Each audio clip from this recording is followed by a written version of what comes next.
ay rated SPG. Striktong patnubay at gabay ng magulang ang kailangan. Maaaring may masiselang tema, lengguwahe, karahasan, sexual, horror o droga na hindi angkop sa mga bata.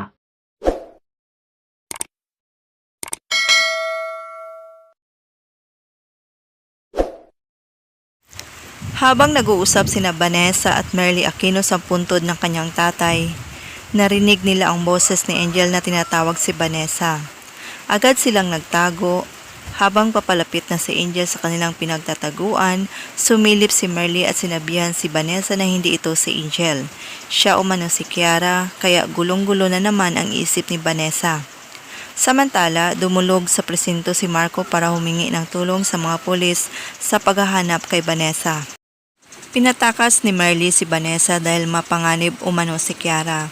May saltik ito sa utak. Agad namang umalis si Vanessa at pinuntahan si Lorraine. Sinabi niya kay Lorraine na si Angel ay si Kiara.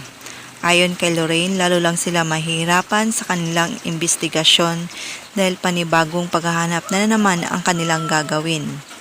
Samantala, magugulat si Angel dahil muli silang magkakaharap ng kanyang ina. Sasaktan niya ito at igagapos. Maghuhukay siya at ililibing niya ng buhay si Merly. May makakaligtas kaya sa kanya sa kamay ni Angel? Abangan!